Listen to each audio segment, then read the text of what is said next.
As more stories were collected, translated, compared, many scholars recognized patterns and came to understand that there are essential parts to stories that we tell ourselves about life. The most prominent scholar who studied these patterns was Joseph Campbell, who laid out the basic outline for the hero's journey, while others like Will Craig have adapted these findings to screenwriting. Both authors have had a tremendous impact on the story for films that have had heavy investment and desire and almost guaranteed return on investment. There are three primary parts to the journey that includes awareness, change, and renewal, and are considered by Campbell to be the essential story of what it means to be human. Awareness includes the external call to adventure and answering that call, meeting mentors who can help us with our task, and then taking a leap of faith to embark upon the journey. As we move into change, there are challenges and failures that help us grow until we face the ordeal, in which we come face to face with some truth about ourselves or our situation. In stories, this is typically the experience of a kind of death and rebirth, after which we are transformed with new knowledge and reconciliation. Finally, we return newly endowed with some new insight, talent, or skill that will further us in our mastery of life. So if we think about how the hero's journey relates to fairy tales, we have at the outset of many tales the introductory once upon a time. We have talked about how it indicates the stepping into the realm of fantasy, a psychological realm of symbol. And it is in a way a call to adventure where we may find out something about ourselves by engaging in interpreting and understanding the tale and to find some truth in the tale itself. In general, the call to adventure in our own lives is to find our truth and to live and to be true to it. So as you engage with the tales, think about the call to adventure, to be true to your word, and imagine what challenges present themselves to you right now. What calls to you? What calls do our characters respond? What calls do our characters respond to?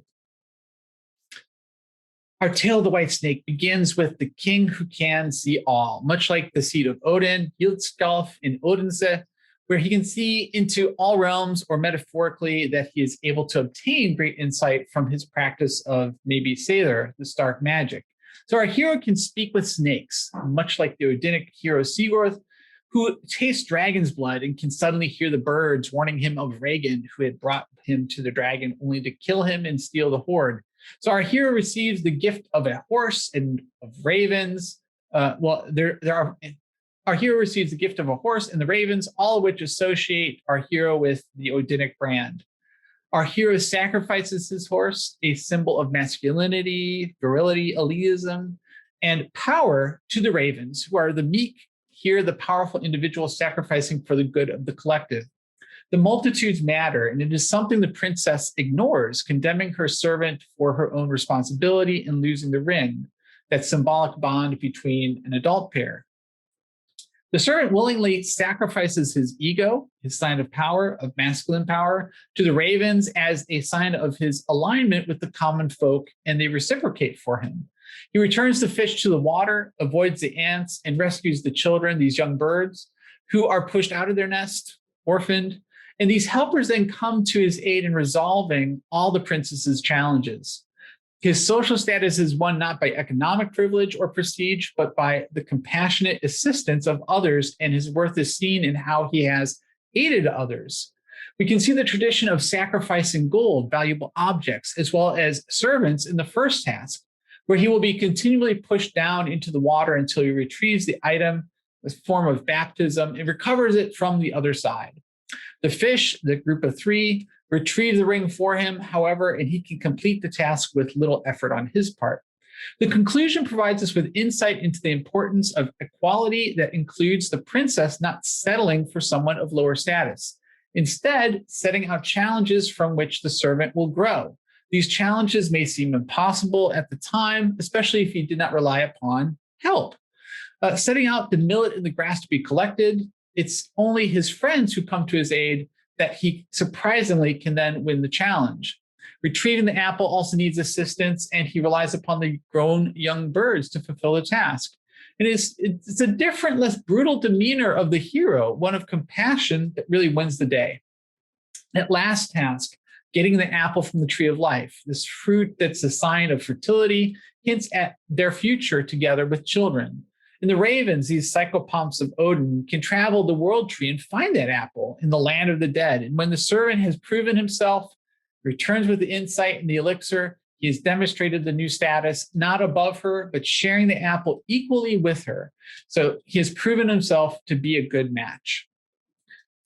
So let's talk about like one of those steps along the journey of the hero, meeting the mentors. So in our fairy tale, our sources of knowledge are wherever we read a tale, or are whenever we read a tale or novel, we are actively engaging in understanding another point of view, expanding our world through the eyes of another character, narrator, or author. We can gain wisdom from our tales as if we learn from the experience of those within them. The stories themselves can act as our mentors if we seek out tales that match the challenge before us.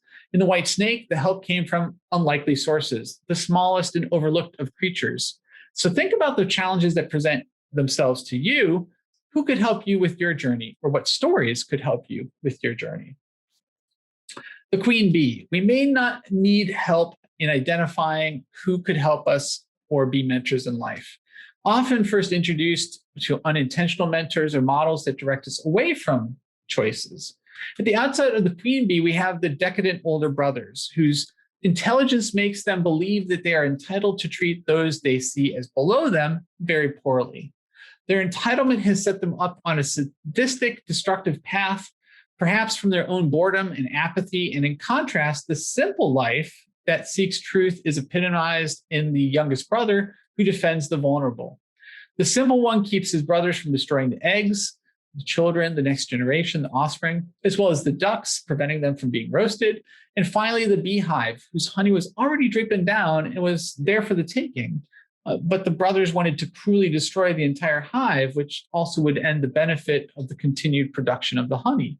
It is important to note that all the animals included are social animals that travel together and cooperate to survive.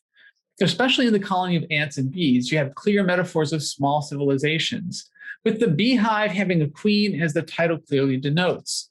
We can see in the older brothers those born of privilege who see themselves as above the law, satisfying their own desires, waging wars for their own amusement.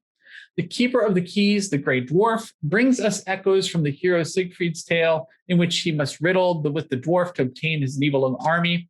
And as the two oldest brothers greedily try, they fail to gather all the pearls, and their bravado turns them to stone.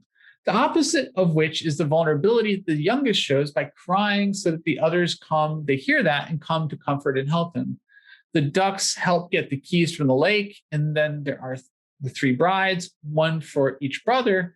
So there's no direct competition implied, just he is supposed to get the youngest.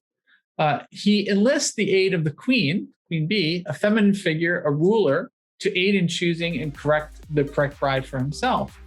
The tale rejects the use of brute force as a source of power, and instead it praises compassion and demonstrates how the power of emotion, a feminine side, a powerful political female, can be helpful in securing the foundations for a happy life.